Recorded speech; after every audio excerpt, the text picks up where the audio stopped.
You've been writing about this for a while and how these commercial landlords face the 1-2 punch of remote work, so office buildings are less occupied, and rising interest rates as well. And at the root of all of this is that they often use floating rate debt to finance everything. Why floating rate debt? Why does that make sense?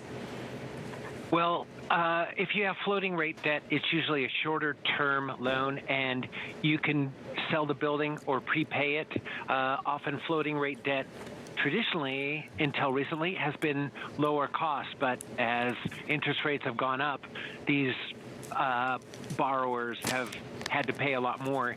They're building buildings that Blackstone and other landlords own where the cost of monthly payments has gone up 300% in the last 12 months because of floating rate debt.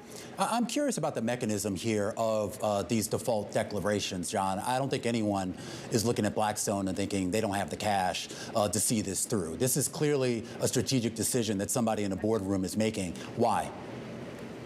Well, there could be a lot of reasons for it. I mean, they may want to renegotiate the loan.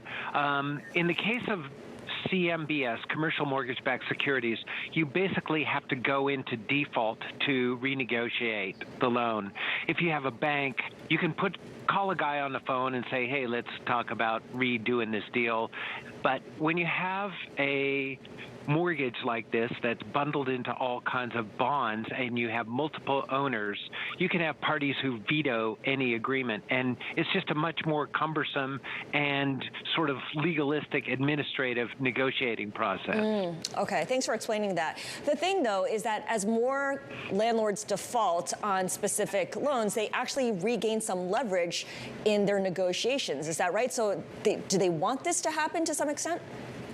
Well, there are definitely people who feel like, oh, if Blackstone is doing this, and if PIMCO is doing this, and if Brookfield is doing this, maybe I should join them and start negotiating too. So from the borrower's perspective, it kind of gives them like, a tailwind to draft behind to have these big owners. For lenders, it's like, oh, God, another headache, For lenders, a lot of them are probably going like, I don't really want to own this property. If Blackstone can't make money on it, how am I going to make money on it?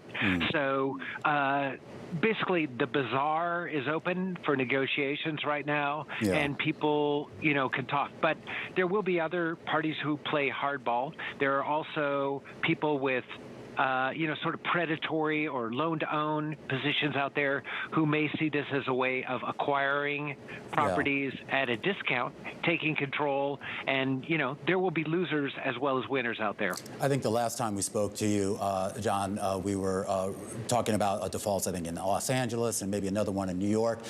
Talk to us about sort of the regional uniqueness of this particular default out in Finland. I mean, what is the real estate market going on over there? I mean, some, I guess, would have an impression that the Finnish market would be a little bit more stable, but then I'm told that apparently that's not the case.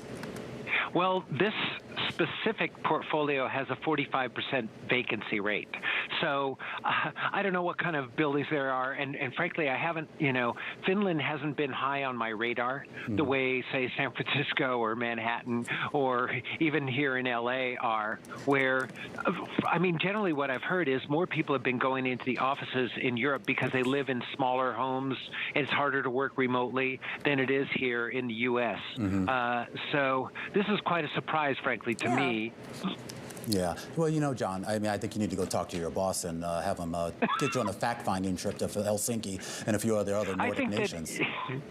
Yeah. Early March, I'm sure the weather is great in Helsinki.